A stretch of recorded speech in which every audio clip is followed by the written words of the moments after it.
Պարոն Կոնջորյան, ոնց էիք ասում, ձեր դժողքի սաունդթրեքն է, որտեղ էլ որ լինեք, հարմար տեղավորվեք ու դիմացեք։ Ես ուզում եմ այս երկու օրերի ընթացքում փորփրել գտնել վերջը Հայկ Կոնջորյան քաղաքական գործիչը ինչով է հայտնի, ինչով է մնալու մեր պատմության մեջ իր քաղաքական կարիերայի ամենացայտուն դրվագները, բացի տարբեր կուսակցություններ փոխելուց, Հայկ Կոնջորյանը առաջինը հայտնի դարձավ մեր հանրությանը, երբ որ այս ամբիոնից ասաց, որ Իրանը ավտորիտար կառավարում ունեցող երկիր է։ Հետո երևի շատ արագ հուշեցին իր ֆրակցիայի իր գործընկերները ինչ անիմաստ հայտարարություն է արվել, դրա համար Կոնջորյանը ներողություն խնդրեց։ Կոնջորյանը 5 տարիների ընթացքում ընդդիմությանը ամենաշատ ու ամենասուր պիտակավորած քաղաքական գործիչն է եւ երևի դրա համար էլ արժանացել է այս առաջխաղացմանը, դե ՔՊԻ-ի արժանամակարգին համապատասխան քաղաքական հակառակորդներին որքան թիրախավորում ու վիրավորում ես, կապ չունի այլ ինչ արժանիք ունես ընդհանրապես։ Բայց Կոնջորյանը մեր հանրությանը ավելի հայտնի դարձավ իր ընտանիքի անդամների եւ իր տան պատմությունով։ Իմ գործընկերները շատ խոսեցին Հայփոստի պատմության մասին, որը իրականում աբսուրդ է եւ իսկապես այդտեղ հարցը միակն է։ Եթե կինը չլիներ Հայկ Կոնջորյանի կինը, կզբաղեցներ այդ պաշտոնը, թե չէր զբաղեցնի։ Հայկ Կոնջորյանի տան պատմության մասին էլ շատ խոսվեց, 20 միլիոն դրամով ավելի էժան տուն գնել եւ եկամտահարկի հետ վերադարձի օրենքից օգտվել։ Եղբոր մի պատմության մասին շատ խոսվեց պարեկների ուղեկցությամբ քաղաքացուն հայհելու, բայց ես ուզում եմ եղբոր Հայկ Կոնջորյանի եղբոր երկրորդ պատմության առեղծվածային պատմության մասին խոսել, որովհետև դա մի տեսակ անտեսված մնաց։ Օրինակ, սիրելի քաղաքացիներ, դուք գիտեիք, որ մեր օրվա հերոսի եղբայրը քաղաքացիական պայմանագիր խմբակցության ղեկավար Հայկ Կոնջորյանի եղբայր Ավետ Կոնջորյանը 25 թվականի հուլիսի 1-ին 1 տարով զրկվել է վարորդական իրավունքից, սակայն 3 ամիս անց Կոնջորյանը եղբայրը Հայկ Կոնջորյանի նորից հայտնվել է մեքենայի ղեկին, հայտնաբերվել պարեկների կողմից, նրա նկատմամբ հարուցել է քրեական վարույթ։ Կասեք, արդար երկիր, մարդը օրենք է խախտել, պարեկները բռնել են, ինչ խնդիր կա։ Խնդիրը գիտեք որն է, որ այդ քրեական վարույթի ընթացքում Հայկ Կոնջորյանի եղբայրը մարմնին քննություն իրականացնող ներկայացրել է տեղեկանք, որ ինքը դատված չի եղել։ Ու դրա համար կրել է ավելի քիչ պատիժ, կարարընդհուպ միջև ազատազրկում ունենար, բայց շատ փոքր տուգանքով սահմանափակվել է, որովհետև այդ տեղեկանքն է ներկայացվել։ Բայց Հայկ Կոնջորյանի եղբայրը 2010 թվականին պարզվում է դատված է եղել, դատվածություն ունի, գիտեք ինչ հոդվածով, խարդախության, ու եթե մենք ձեր մակարդակին լինենք, հիմա թալանչիից սկսած ինչ ասես իրանք ասենք, բայց դա կապ չունի, 10 թվականին դատվել է խարդախության հոդվածով, այդ տեղեկանքը ՆԳՆ-ն չի տրամադրել վարույթն իրականացնող մարմնին, արդյունքում Հայկ Կոնջորյանի եղբայրը ստացել է շատ ավելի քիչ պատիժ։ Ես հարց ունեմ Հայկ Կոնջորյանին, որը ինձ թվաց Հայկ Կոնջորյանն է, Հայկ Կոնջորյանին, ով ասում էր, որ մենք տեսել ենք ինչպես են խնամիները, ծանոթները, վարորդները, վարորդի սիրուհիները հանրային բարիքից օգտվում ու բանանում, չարաշահում պաշտոնական դիրքը։ Եթե Ավետ Կոնջորյանը չլիներ Հայկ Կոնջորյանի եղբայրը, նա հնարավորություն կունենար ՆԳՆ-ից ստանալ տեղեկանք, դատված լինելով, որ դատված չի եղել։ Նա հնարավորություն կունենար ավելի փոքր պատիժ ստանալ, քան նախատեսվում է այդ դեպքում օրենքով։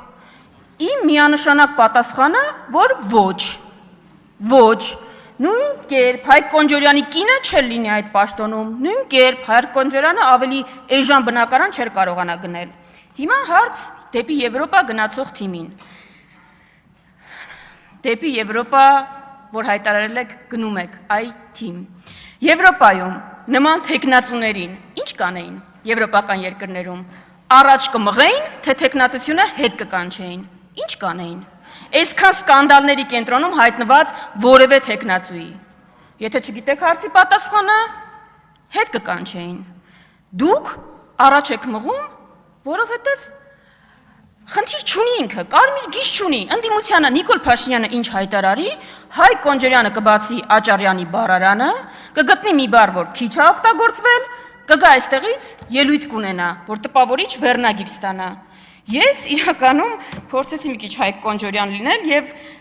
AI-ին շատ եմ օգտագործում, բավական ակտիվ օգտատեր եմ AI-ի, խնդրեցի, որ AI-ը որպես Հայկ Կոնջորյան քաղաքական գործիչ հանդես գա ու գնահատի Հայկ Կոնջորյանին, այսինքն ինքը իր գնահատականն է որպես Հայկ Կոնջորյան, տա Հայկ Կոնջորյան քաղաքական գործչին։ Լավ բաներ չասես ձեր մասին է, տարբեր վերնագրեր առաջարկեց, օրենքից վեր դասած ֆեոդալական կաստայի ներկայացուցիչ, կոռուպցիոն կրկեսի գլխավոր ակրոբատ, իշխանական քլիկբայթի գրոսմաստեր։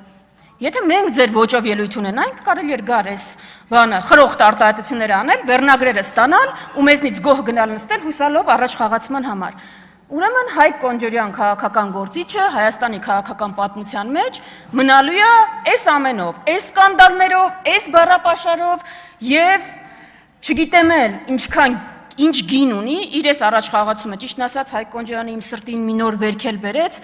երբ կարդացի իր ստատուսը այն մասին, երբ իր եղբոր հետ հայտնի պատմությունից հետո ինքը փորձում էր տարանջատվել իր եղբորից, ասում էր ես կապ չունեմ, ինչ եղել է այնտեղ բան արեք, իմ անձի հետ եմ փորձում կապել, եթե ձեր անձի հետ այս մարդիկ կապ չունենային, այսքան արտոնություններ կստանային, բա ո՞նց մնացածի եղբայրները չեն ստանում, Հայկ Կոնջորյան։ Այս ամեն ինչը օրվա հերոսի մասին։ Հիմա մի քանի այլ արտահայտությունների մասին, որ այստեղ հնչել են։ Նախ, ինչքան կարելի է գալ, մանիպուլացնել այստեղից, դուք մանկապարտեզում եք, դուք վարիչներ եք մանկապարտեզի։ Ասենք Հայկ Կոնջորյանը այսօր 50 րոպե ուշայեք է, հիմա ստեղ չի։ Մեկը գալիս է, ասում է Հայկ Կոնջորյանը, որովհետև այստեղ չի աշխատավարձ ստանում, այստեղ չլինելու համար աշխատավարձ ստանում։ Եթե դուք կարծում եք, որ դուք մտքի գոհարներ եք արտահայտում, մենք էլ պարտավոր ենք այնտեղ նստած ձեզ լսել, խաբել են ձեզ, դուք մտքի գոհարներ չեք արտահայտում։ Մենք էլ պարտավորություն չունենք որևէ կոնկրետ տեղից ձեզ լսելու, բայց լսում ենք, երբ պետք է արձագանքում ենք։ Կարիք չկա մանիպուլացնել գալ այստեղ ու, չգիտեմ, Հայկ Կոնջորյանից հիմա դատարկ կարթորի հետ եմ խոսում։ Կարիք չկա մանիպուլացնել ու ասել, որ երբ ընդդիմությունը բոյկոտում է նիստերը, ինքը դրա համար բարձատրվում է։ Մի խաբեք, մեղ կա մեր հանրությունը, հերիք է խաբեք։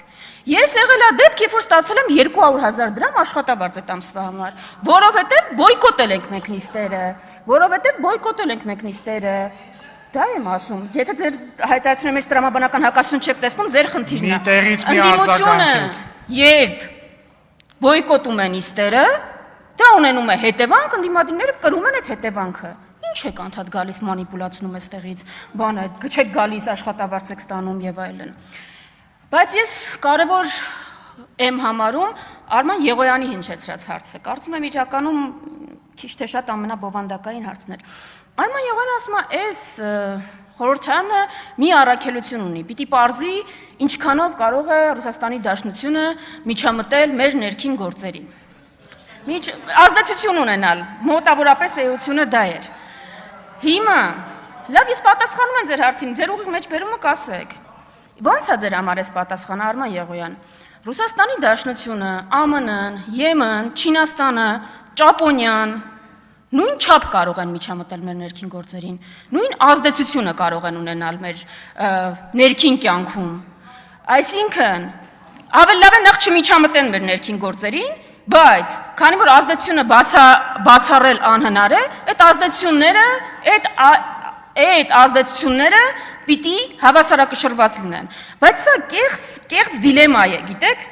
Ես առաջարկում եմ 3 դիլեմային անդրադառնալ։ Դուք Տիգրան հարցին չեք կարողանում պատասխանել, շատ պարզ, վերջը Տիգրան Հայաստանի Հանրապետության տարածքում է, թե չէ, մենք ասում ենք